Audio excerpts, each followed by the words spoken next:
story time about how my bully set me up to have me essayed and tried to starve me. And this is my own story time. I was in school, I was a total pushover. You guys, I never defended myself. Instead, my brothers and sisters would defend me all the time, which is why I say my brothers and sisters are my best friends now. Anytime boys would bother me, my twin brother would be right there to defend me. And anytime a girl bothered me, my sister would literally fight for me. So I had this bully in school. I'm gonna call her B. B was the queen bee. All the boys and all the girls would do whatever she wanted. She was funny, she was charming, and she made everyone laugh. So I understand why she was popular in our class. But how can everybody do what one girl said? I mean, the power she wielded over these boys. B was new to our school, and I could tell that she did not like me right away. In fact, I could hear her talking bad about me sometimes in class. And then when I looked at her, she would pretend like she was talking about somebody else. But nonetheless, she became friends with some of the girls that I was kind of friends with. By the way, I got bullied by almost everyone in my year, especially the girls. But one day, B invites me and the rest of the girls over to her house. But little did I know that she had invited a boy to essay me. Part 2 is up. After school, we all get dropped off at our house. And nobody was home. Like, her mom wasn't even there, nobody was there. Although her little sister was there. Her little sister was only a year younger than us, but she wasn't that much younger. Her sister was a saint. She was super nice and kind. Right away when we got to her house, she tried to separate me from the group. First, I didn't know why she was doing that until I saw a boy. Let's call him William. Funny thing is that these people actually tried to follow me on Instagram, but I blocked them. Anyway, William literally came out of the shadows. Like, he was already in the house. Creepy. Anyway, everyone in class knew that William had a crush on me, which is why I used to stay away from him. So as soon as I saw him, my stomach dropped. That's when B tells me to go to the garage, and I needed to go get something for her. I walk with her to the garage, and William walks in too. Out of nowhere, she runs away and locks the door, leaving me and William alone. Instantly, I was afraid. Tried to talk to me, but then tried to kiss me right away. I kept turning my face and didn't want to. He tried to grab my you-know-what. Part 3 is that's when he tried grabbing my you-know-what. Kept pushing his hand away while he was trying to stick his tongue down my throat. The whole thing was incredibly disgusting. Mind you, I'm 13 at the time. And I push him away really hard and start banging on the door. Linda opens the door, and everyone that was invited was listening through the door. And they all started cackling like it was hilarious what had just happened to me. Me, on the other hand, I was crying. I called my mom and asked her to pick me up, but my mom couldn't come right away. It would be like another hour before she could. William left and I felt much better. B then gave me an apology, which I look back and I'm like, at least she did, but still not cool. That's when she starts offering everyone food except for me. She warmed up tortillas and scrambled eggs and made everyone a plate, except for me. She looked at me and said, oh, there isn't enough for everybody. That's when her little sister comes up to her and says, stop being so mean, give her food. Her sister took me to the kitchen, warmed me up a tortilla and some of the leftover eggs. I sat down there with her sister and we both ate together. After that, her sister and I became friends. But B was so mad that her sister gave me food. They even got into a huge fight in front of us. Moral of the story, if your bully ever invites you over, just don't go. I have been catfished, legitimately catfished one time. And if I could remember this name, I'd tell you it. A few years ago, I'm on Hinge, I matched with this guy, I'm at a bar with my friends, and he's like, I'm down the street, you wanna meet up for a drink? Perfect. Because if the drink is crap, I can just go to the bar with my friend. Let me preface this by saying I have not yet fallen in love with this guy's personality. So him catfishing me is absolutely detrimental because right now I only like how you look.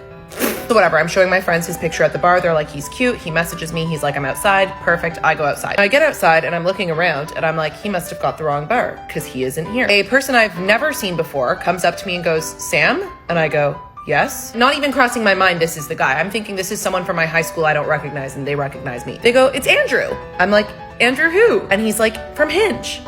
So now I'm like, I wasn't immediately repulsed, but I was very confused because I was kind of like, does this guy actually think that do you think you got away with this? And if social protocol didn't exist and hurting people's feelings was something I was okay with, I would have just been like, nope, turned around and went back into the bar. But he caught me off guard. What am I supposed to do? So he goes, I want to just go to this bar down the street. I'm like, okay. So we go. First thing that I noticed about him is that his teeth are every direction. The second thing, which has really nothing to do with being catfished, is that he spoke like Kermit the Frog. His voice sounded like Kermit the Frog. Fine. So we walk to the bar. He's talking like Kermit the Frog. We get to the bar, sit down, and immediately he goes, I'll grab us drinks. Goes to the bar, comes back with 2 massive grolsches. I don't even drink beer. How presumptuous of you. Catfishing aside. Anyway, so now I realize I need to come up with a plan because I need to get them out of here. I do my classic, oh, my roommate just messaged me. One sec. Go down to the bathroom. I call my roommate. I say, you have to call me, pretend you lost your keys and that I have to come home and let you in. She's like, done. After I hang up the phone, I swear to God, there were 5 girls in this bathroom popping out of the walls. What's going on, girl? You okay? Huh? I'm like, I'm getting catfished, but it's fine, ladies. I can handle this one. And they were like, we're at the front of the bar if you need us. I'm like, that's cute. I don't know how that would even work, but thank you. I get back. My roommate calls me. I'm like, what? You're locked out? And your grandmother died? And your boyfriend dumped you? I'm on my way. Has the audacity to say, you're lying. I go, no, I'm not, even though you've been lying the whole time. You didn't even use your pictures, sir. He goes, okay, well, why don't I just come back with you to let your roommate in? I go, oh no, she's really upset right now. And he goes, well, if you're just going to let her in, like I've already canceled my night with my friends and I bought you drinks. And I obviously call an Uber. I go, no, she's really upset because whatever. And then he follows me, he fights me all the way to the car. I'm getting in the car, I'm like, no. I get in the Uber, he goes, if you were just letting your roommate in, I should be able to come. I go, I'm not just letting my roommate in, I'm leaving, I'm not having a good time. He goes, why not? I'm like, because you lied to me, Andrew. Slam the door. Am I wrong for getting my boyfriend arrested? I'll just get straight into it. I'm a college student and this was my last semester until medical school. I've never been able to get a loan and I've worked for 5.5 years to get this degree because I have to pay out of pocket, so it takes way longer. I've worked 2, sometimes 3 jobs at a time and barely had a social life. For this upcoming semester, I reached my goal for tuition, so I quit one of my jobs so I could relax a bit. I was a server/bartender at 2 bars and had an office job, so I always have cash hidden in my apartment in my closet in a box. And before the semester starts, a week or 2 before, I deposit it so I can pay my tuition. My boyfriend sometimes stays over when I'm there and when I'm not. Since I've been saving for this semester, he's the only one who's been over and I've never told him about the box, but he knows I have to pay for school. Well, yesterday night I get home and put money in the box because I was planning on depositing it today and it's all gone. I freaked out and tore my apartment up thinking I put it somewhere else knowing I didn't. I called my boyfriend like crazy and no answer. I didn't sleep last night and I was panicking. Then this morning he finally called me back and I'm yelling at him about my money and he's acting all confused and like I'm crazy. He comes over but I'm still pissed off, and after a while he finally admits that he took it so he can borrow it and he'll pay me back.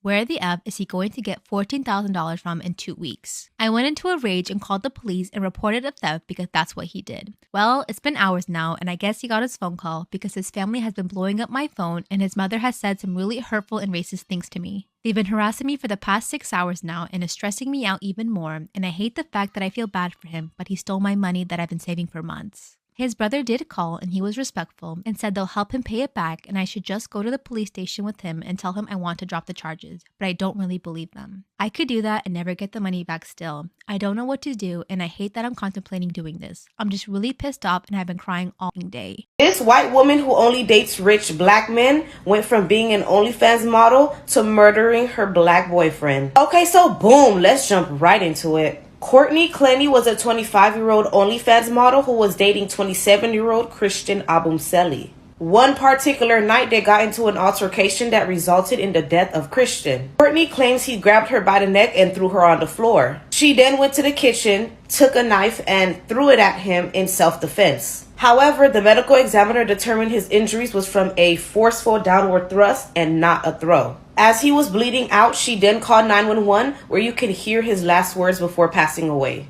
He claimed she was in an abusive relationship where she was the victim. However, both Christian friends and family, and even her own friend, said that she was the aggressor. We see a trend of violence because she broke the jaw of Mr. Olympia Sean Roden, who was her ex. She broke his jaw. We also now have audio of her calling Christian the N-word and basically going crazy. It took 4 months for her to be charged, and Christian's family said it was her white privilege that contributed her to not being held accountable immediately. So what do you think? Self-defense or murder?